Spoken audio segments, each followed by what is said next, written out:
नमस्कार, मैं हूं कोमल शर्मा और आप देख रहे हैं अपना उत्तर प्रदेश। शुरुआत करते हैं खबरों की। कलवारी में रन फॉर यूनिटी से गूंजा सरदार पटेल अमर रहे एचएसओ के नेतृत्व में पुलिस और छात्रों ने दी एकता की मिसाल।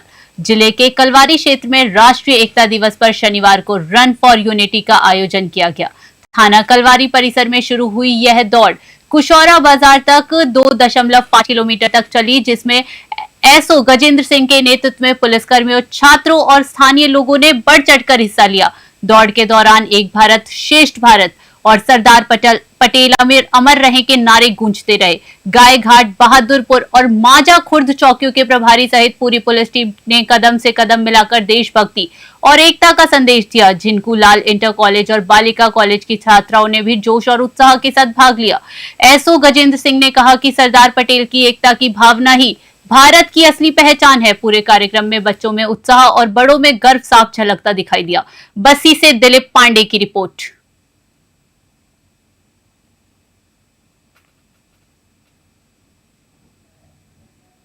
जिले के हरैया थाना क्षेत्र के ग्राम भरगवा में दबंगों और थानेदार की मनमानी का मामला सामने आया। जमीन बंटवारे के आदेश के बाद एसडीएम के निर्देश पर प्रशासन ने चिन्हांकन कर पत्थर गाड़े थे, लेकिन दबंगों ने पत्थर उखाड़कर फेंक दिए। शिकायत के बाद एसडीएम ने दोबारा पत्थर लगवाने के आदेश दिए, मगर थानेदार ने आदेशों की अनदेखी कर मनमानी शुरू कर दी है। पीड़ित फूलचंद कई दिनों से तहसील और थाने के चक्कर काट रहा था, लेकिन कार्यवाही के बजाय उसे ही दौड़ाया जा रहा है। सीएम योगी ने पहले ही जमीनी विवादों के शीघ्र निस्तारण के निर्देश दिए हैं, बावजूद इसके एसओ साहब मामले को ठंडे बस्ते में डाल रहे हैं। थानेदार की लापरवाही से किसी बड़ी घटना की आशंका जताई जा रही है। बस्ती से दिलीप पांडे की रिपोर्ट।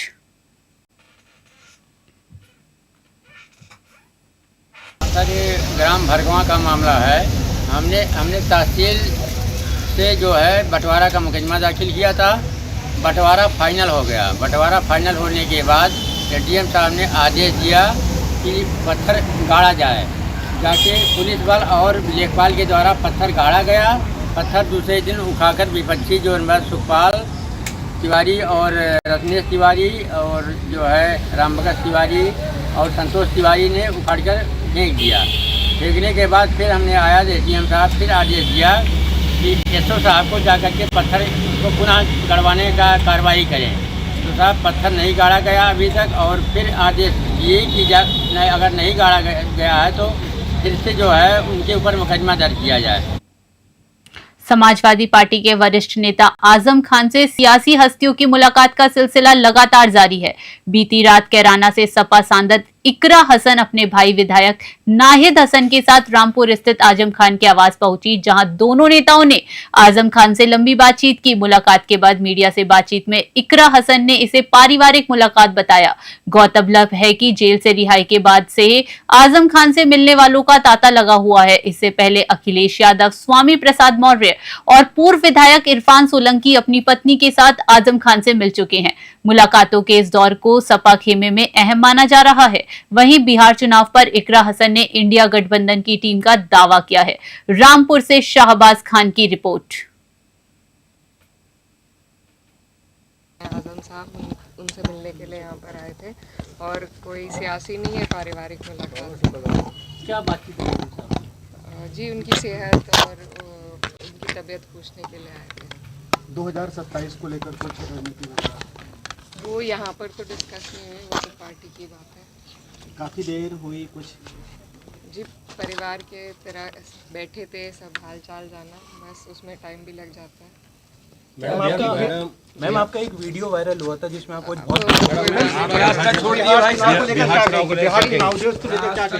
बिहार का चुनाव पूरे देश के लिए बहुत ज़रूरी है और इंडिया गठबंधन के लिए बहुत ज़रूरी है, और हमें उम्मीद है कि जनता जागरूक है और सही फैसला। जिले के गौर ब्लॉक में पंचायत व्यवस्था में बड़े खेल का पर्दाफाश हुआ।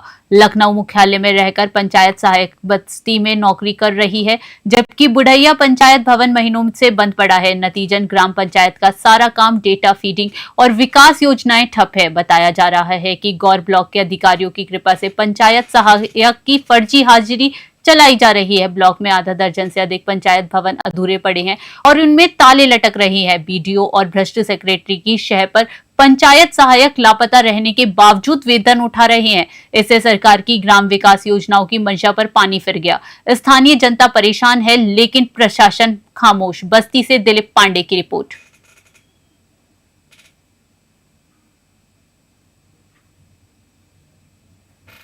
यातायात माह का शुभारंभ बड़े उत्साह और जागरूकता के साथ किया जा रहा है। कार्यक्रम का नेतृत्व एसएसपी श्याम नारायण सिंह ने किया। उन्होंने पुलिस कार्यालय पर मौजूद अधिकारियों, कर्मचारियों और आम नागरिकों को ट्रैफिक नियमों के पालन की शपथ दिलाई। शपथ ग्रहण के बाद एएसपी के नेतृत्व में शहर भर में भव्य जागरूकता रैली निकाली गई, जिसमें राहगीरों और वाहन चालकों को यातायात नियमों का पालन करने के संदेश पत्र वितरित किए गए।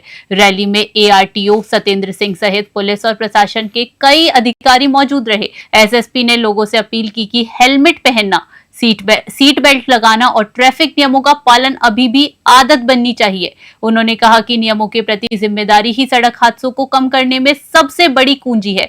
एटा से इराज अली की रिपोर्ट।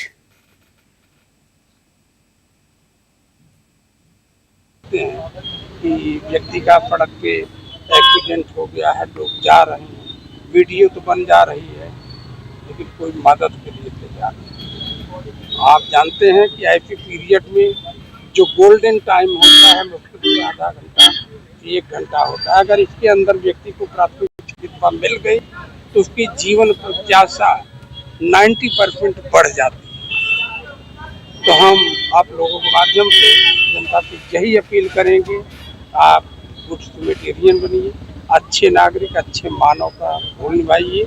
हमारी सरकार भी गुड ह्यूमैनिटेरियन के लिए इसमें 25,000 जो है दे रही है। आपको ये कहना है गंभीर दुर्घटना हुई है, 1 घंटे के अंदर उसको जो है हॉस्पिटल में आप पहुंचा दें।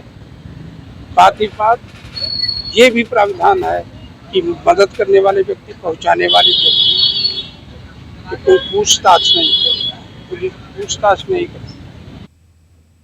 कोतवाली देहात पुलिस और वांछित बदमाश के बीच मुठभेड़ हुई। जानकारी के अनुसार अनिल पर चाकू से जानलेवा हमला करने वाला बदमाश कप्तान उर्फ सलमान पुलिस की गिरफ्त में आया। जब पुलिस उसकी निशानदेही पर आला कत्ल चाकू बरामद कर रही थी, तभी बदमाश ने पुलिस की पिस्टल छीन ली और फायरिंग शुरू कर दी।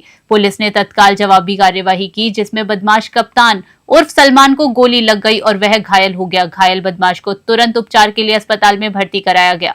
घटना कोतवाली देहात क्षेत्र के गांव नीमखेड़ा फ्लाईओवर के पास की है। पुलिस ने मौके पर से चाकू और अन्य आपत्तिजनक सामान बरामद कर लिया है। एसएसपी ने बताया कि आरोपी के खिलाफ पहले से ही कई आपराधिक मुकदमे चल रहे हैं और आगे की कार्यवाही जारी है। बुलंदशहर से शहरोज खान की रिपोर्ट।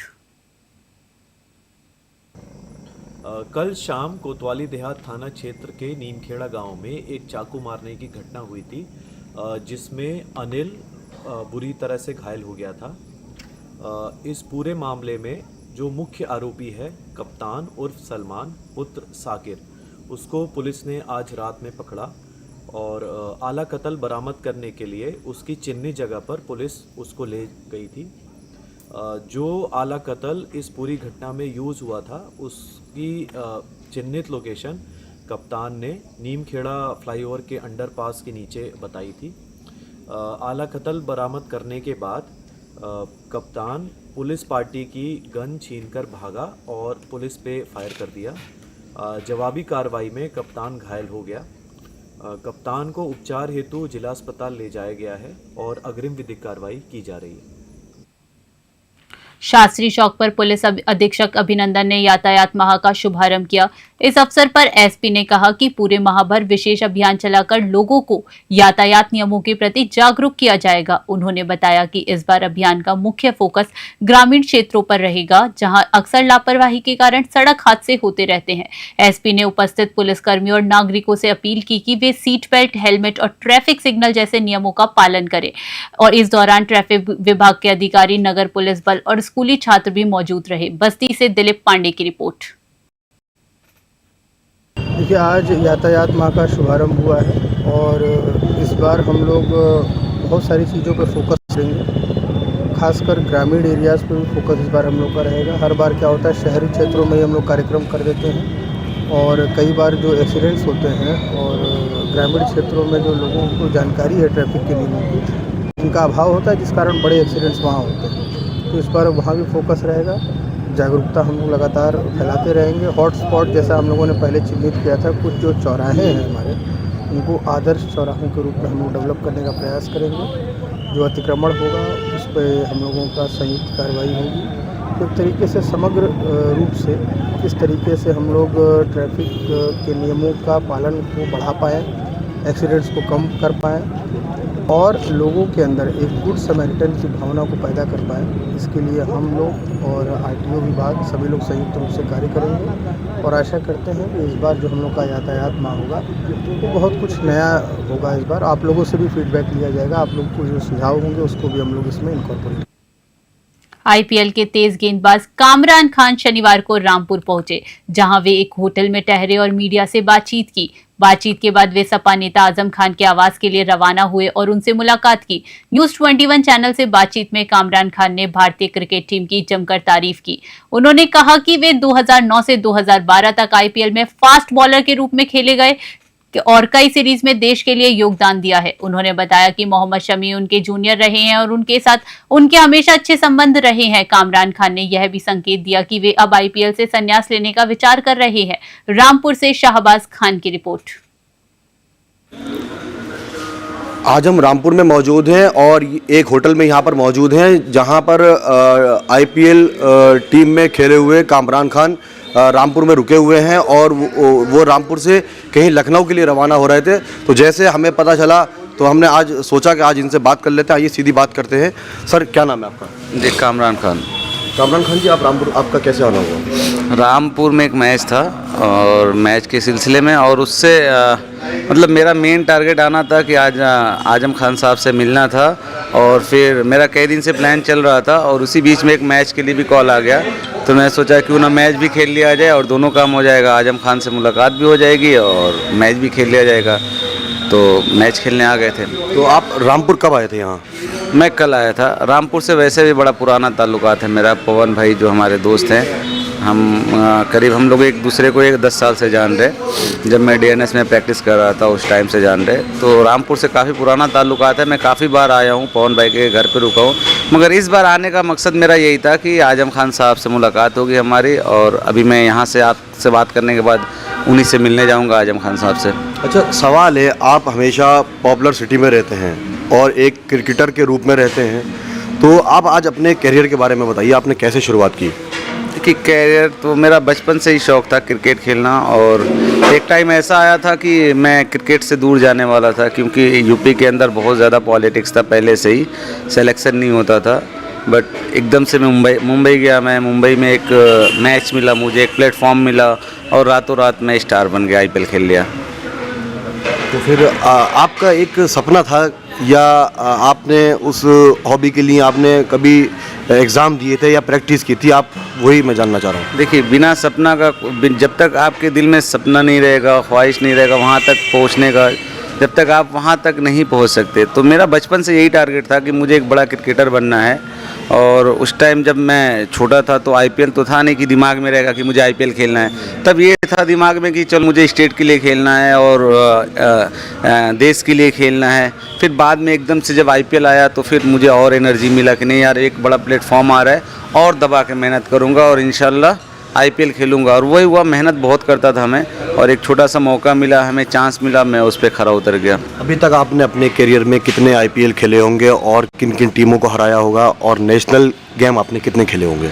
मैं आईपीएल के 9 सीज़न खेला हूँ, मैं 9 मैचेस खेला हूँ और मेरा बेस्ट सीज़न था साउथ अफ्रीका में 2009 में, जो सुपर ओवर डाला था मैं।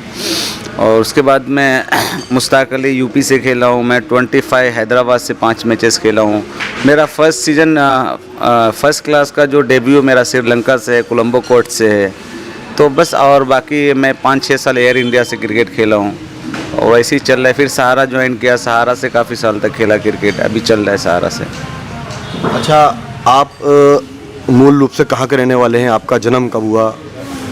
मैं मऊ जिले का, मेरे गांव का नाम है नदवा सराय। तो आज़म खान से अभी आपने बताया, आज़म खान से मुलाकात आपकी हुई है या कोई बातचीत अभी हुई है फ़ोन पर? हाँ, बात हो गई है, हम मिलने के लिए जा रहे हैं, टाइम भी दे दिया है उन्होंने, तो बस मिल के उनसे सलाम दुआ करके फिर इंशाल्लाह निकलेंगे लखनऊ के लिए। वैसे आपने बताया कि मैं रामपुर आता रहता हूँ अक्सर, और रामपुर अब तक कितनी बार आप आए होंगे और रामपुर आपको कैसा लगा शहर? भाई रामपुर बहुत अच्छी जगह है और बहुत बार आया हूँ, इसका कोई मतलब याद नहीं है कितनी बार आया हूँ, बट बहुत बार आया हूँ, कम से कम 100 बार आया रहूँगा मैं। तो ये हमारे साथ एक देश की बहुत जानी मानी शख्सियत थे जो कि समझ लीजिए कि किसी पहचान की मोहताज नहीं है, मगर ये अपने पारिवारिक संबंध के नाते रामपुर आए थे। वहीं हमारे साथ एक बहुत रामपुर की भी अहम शख्सियत मौजूद है इस टाइम, पवन यादव जी। पवन यादव जी, आपका न्यूज़ 21 में स्वागत है। Thank you. और थोड़ा बात कर लेते हैं, खड़े हो जाइए। जी। तो हम ये दर्शकों, क्रिकेट के बारे में ही हम बात कर रहे थे और आज हमने एक जानी मानी शख्सियत का इंटरव्यू किया है, कामरान खान, जो IPL में खेले हुए हैं, एक बार नहीं अनेक बार। उनके साथ और उनके चाहने वाले भी एक रामपुर के अंदर हैं, जो अपने आप में मैं मानता हूँ काफ़ी अनुभवी हैं क्रिकेट की दुनिया में और पुराने हैं, जानी मानी शख्सियत है, जो कि किसी की मोहताज नहीं है अगर पहचान की बात की जाए तो। वो हमारे साथ आज मौजूद हैं, पवन यादव जी हैं, और आप उत्तर प्रदेश पुलिस में भी हैं। तो आइए हम बात करते हैं सीधा आपके पास। आज हमने देखा कि कामरान भाई आपके पास आए हैं, तो आप इनको कहाँ घुमाए हैं अभी तक और आपको कैसा लग रहा है? बहुत अच्छा लग रहा है। कामरान हमारे छोटे भाई हैं और दोस्त भी हैं और हमारे पारिवारिक रिलेशनशिप है उनसे। अब से नहीं, लगभग 12 साल से हैं, तो एक दूसरे से हम मिलते रहते हैं और जब भी इधर से वो गुजरते हैं तो मुझे कॉल करते हैं और मेरे घर पर आते हैं। ऐसा नहीं है कि कामरान खान को मैं पहली बार जान रहा हूँ, मुझे लगभग 12 साल हो गए उनका कैरियर देखा है मैंने और बहुत ऊंची बुलंदियों तक गए हैं कामरान। तो मेरा याराना है काफ़ी पुराना उनसे, क्रिकेट से हटके भी मेरे पारिवारिक संबंध हैं उनसे, तुम लोग एक दूसरे से हम शेयर करते रहते हैं, आज दिन बातें होती रहती हैं और बहुत अच्छा लगा। मेरे छोटे भाई, मेरे दोस्त कामरान आज यहाँ आए, मुझे बहुत खुशी की बात है कि रामपुर में लोगों से मैंने उनको मिलवाया भी है और अच्छी बात है, जान पहचान होनी चाहिए एक दूसरे के प्रति, तो इसीलिए मुझे हमने तो ये सुना है कि क्रिकेट की दुनिया में रामपुर में आपको किंग कहा जाता है और बादशाह कहा जाता है। आपके पास से कितने लोग होकर गुजरे हैं जिन लोगों को आपने सीख दी है और जो आज बड़े मकाम पर बुलंदियों पर हैं? नहीं, काफ़ी लोगों से मेरी जान पहचान है। पीयूष चावला है जैसे कि आज किसी में काफ़ी बार मिला हूँ लोगों से और मिलता रहता हूँ, तो यहाँ से जब गुजरते हैं या कोई कॉन्टैक्ट होता है तो मैं मिलता रहता हूँ उनसे। और बहुत अच्छी बात है कि रामपुर वालों ने इतना मुझे प्यार दिया है और मान सम्मान दिया है। मैं उनका ज़िंदगी भर शुक्रगुजार रहूँगा, क्योंकि लोग मुझे यहाँ अच्छे क्रिकेट के रूप में ज़्यादा पहचान है मेरी, पुलिस वाले के रूप में कुछ कम है, लेकिन अच्छा प्यार दिया है रामपुर वाले मुझे। हमेशा मान सम्मान देते रहते हैं, जो भी टूर्नामेंट होता है मुझे बुलाते हैं और मुझे मान सम्मान करते हैं। बहुत बहुत बड़ी बात है मेरे लिए। अच्छा, आपसे हमने सुना है कि मोहम्मद शमी के भी संबंध अच्छे हैं आपको? हाँ, मोहम्मद शमी भाई को मैं जानता हूँ और 1-2 बार हम पहले खेल भी चुके हैं उनके साथ, तो बढ़िया आदमी है, बढ़िया इंसान है मोहम्मद शमी। बहुत शांत और बहुत अच्छे बॉलर हैं, थोड़ा इंजर्ड हो गए, अभी खेल रहे हैं इंडिया के लिए इतने मैच जिताए हैं। हमें गर्व है कि हमारे मुरादाबाद मंडल के खिलाड़ी ने इंडिया प्रेजेंट किया और उन्होंने बहुत मैच जिताए। तो ये हमारे साथ पवन यादव जी थे, उत्तर प्रदेश पुलिस में हैं और उससे कहीं ज़्यादा क्रिकेट की दुनिया के किंग कहे जाने वाले पवन यादव हैं, जो आज हमसे रूबरू थे और सब क्रिकेटरों के बारे में अपनी अपनी प्रतिक्रिया दे रहे थे। रामपुर से न्यूज़ 21 के लिए शाहबाज खान। ये वाली नहीं चलेगी। जिले में स्वास्थ्य विभाग की बड़ी लापरवाही सामने आई है। शासन की ओर से सामुदायिक स्वास्थ्य केंद्रों पर मरीजों की निःशुल्क जांच के लिए भेजी गई पैथोलॉजी लैब की मशीनें महीनों से बंद पड़ी है। रीसेंट और केमिकल की कमी के कारण ये मशीनें धूल फाक रही है, जिससे ग्रामीण मरीजों को अब भी निजी लैबों पर महंगी जांचें करानी पड़ रही है। सीएमओ बदायूं ने बताया कि 1 सप्ताह के भीतर सभी लैब मशीनें चालू करा दी जाएंगी। अगर लैब समय पर शुरू हो जाती तो हजारों मरीजों को राहत मिलती और जांचों का बोझ कम होता। फिलहाल जिले भर की एक भी CHC पर लैब संचालित नहीं है, जिससे स्वास्थ्य सेवाओं की सच्चाई उजागर हो गई है। बदायूं से अजयपाल यादव की रिपोर्ट। क्या समस्या है? कुछ रिएजेंट जो है हमारे PSC CSC के लिए मंगा दिए गए हैं, कुछ रिएजेंट अभी बाकी है। इसके लिए कल मैंने मीटिंग किया और जो है मैंने यूनिवर्सिटी स्टोर के नोडल को उन्हें बता दिया यथाशीघ्र इसको भी मंगा लें, जिससे कि हमारे क्षेत्र की जनता जो है ज़्यादा से ज़्यादा इससे लाभान्वित हो। और मैं आशा करता हूं कि 1 हफ्ते के अंदर पूरे रिएजेंट आ जाएंगे और जितने पीएससी सीएचसी पर लैब है पूर्ण रूप से संचालित होने लगेंगे। जांच तो हो रही है, लेकिन कुछ जो है रिएजेंट नहीं है, उसके लिए हमने जो है डिमांड लेटर एजेंसी को भी दे दिया है, और जितना शीघ्र यदि आ जाएगा तो वो भी हमारा कार्य पूरा हो जाएगा बदायूं जिला में। जिले में यातायात माह नवंबर 2025 का शुभारंभ डीएम डॉक्टर इंद्रमणि त्रिपाठी और एसपी अभिषेक भारती ने संयुक्त रूप से किया। शुभारंभ कार्यक्रम में पुलिस और प्रशासनिक अधिकारियों ने सड़क सुरक्षा के प्रति जागरूकता बढ़ाने की अपील की। डीएम ने कहा, सड़क सुरक्षा सभी की जिम्मेदारी है, नियमों की पालना ही जीवन की रक्षा है। वहीं एसपी अभिषेक भारती ने कहा, शराब पीकर वाहन न चलाएं, सीट बेल्ट और हेलमेट की आदत बनाएं। इस अवसर पर छात्रों, स्कूली बच्चों और नागरिकों ने जागरूकता रैली में बढ़ चढ़कर हिस्सा लिया। पोस्टर, बैनर और गुब्बारों से पूरा शहर सुरक्षित यातायात जीवन की बात के संदेश से गूंज उठा। औरैया से प्रकाश मिश्रा की रिपोर्ट।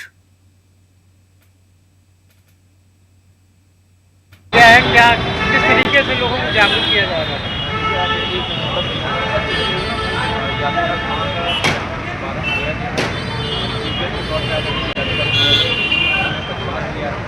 यहाँ पे स्कूली बच्चे और एनसीसी कैडेट आउट को बुलाया गया था, तो सभी को अवगत कराया गया है कि सभी यहाँ से जाने के बाद में अपने परिवार, अपने परिजन सभी को इस बात में अवगत कराएंगे कि सभी यातायात के नियमों का पालन करें। साथ ही साथ कोई भी ऐसा कृत्य ना करे जो मोटर व्हीकल एक्ट या किसी भी यातायात के नियम के विरुद्ध कार्रवाई भी होती है। ये जागरूकता अभियान के तौर पे चलाया जा रहा है और पूरे माह अलग अलग जगहों के जनपद औरैया में ये कार्यक्रम लगातार चलते रहेंगे। और साथ ही साथ जो इसमें अनुपालन वाला क्षेत्र है, ट्रैफिक पुलिस द्वारा उसको सुनिश्चित कराया जाता रहेगा और आप लोगों को इसकी प्रगति के बारे में अवगत हम कराते हैं। शुभारम्भ किया गया, क्या क्या लोगों को वहाँ का शुभारम्भ किया गया?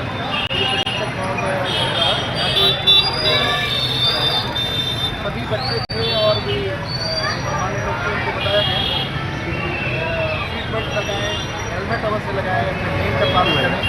सब लोग सड़क सुरक्षा के नियमों का पालन करेंगे, इससे एक्सीडेंट और दुर्घटना में घायल की दर कम होगी। हमारे देखा गया था कि 155 लोग एक वर्ष में मृत्यु हुई होगी और 200 लोग घायल हुए। सड़क दुर्घटनाओं की जो ब्लैक स्पॉट है उस पर भी हम लोग काम कर रहे हैं। लगभग ब्लैक स्पॉट किया गया है और अब चूँकि ठंड का समय है, नवंबर के बाद दिसंबर जनवरी में कोहरा पड़ेगा, इसलिए ये यातायात माह का उपादेयता और बढ़ जाती है। इसमें ट्रैफिक के रूल्स होगा। सिटी कोतवाली क्षेत्र के अंबेडकर तिराहे पर एक पत्रकार पर हमला करने के मामले में भाजपा नेता के भाई दिग्विजय त्यागी उर्फ नानू सहित 5-6 लोगों के खिलाफ गंभीर धाराओं में मुकदमा दर्ज किया गया। पीड़ित पत्रकार नवीन गौतम ने बताया कि एक कार उनके पैर पर चढ़ गई थी। जब उन्होंने विरोध किया तो आरोपी ने फोन कर साथियों को बुला लिया। इसके बाद पत्रकार के साथ मारपीट, जाति सूचक शब्दों का प्रयोग और जान से मारने की धमकी दी गई। घटना का वीडियो बनाने वाले व्यक्ति का मोबाइल भी छीन कर वीडियो डिलीट कर दिया गया है। सीसीटीवी फुटेज के आधार पर पुलिस ने मुकदमा दर्ज कर जांच शुरू कर दी है। हापुड़ से मोनिश खान की रिपोर्ट।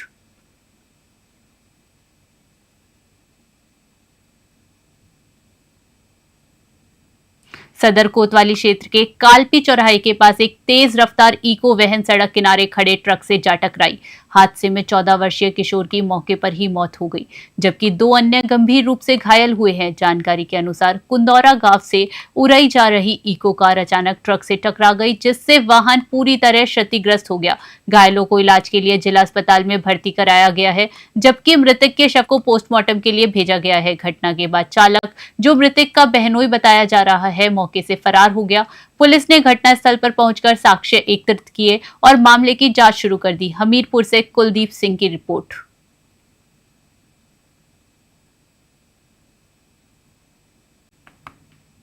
घटना हुई है जी, कुंदौरा से मैं छुट्टन हूँ, पवन का चाचा, और हमारे भतीज का एक्सीडेंट हो गया है और उसमें 3 लोग थे। इसमें रोड में कालपी चौराहे पे एक्सीडेंट हो गया है। वो पढ़ने जा रहा था, बहन के यहाँ बहन बहनोई थे और खत्म हो गया है। कौन खत्म हुआ है और घायल कौन? भतीजा खत्म हो गया। क्या नाम था उसका? कितनी उम्र? पवन। कितनी उम्र होगी? वही करीब 14 साल। फिलहाल खबरों में इतना ही। देश विदेश की तमाम बड़ी खबरों के लिए बने रहिए News 21 पे। नमस्कार।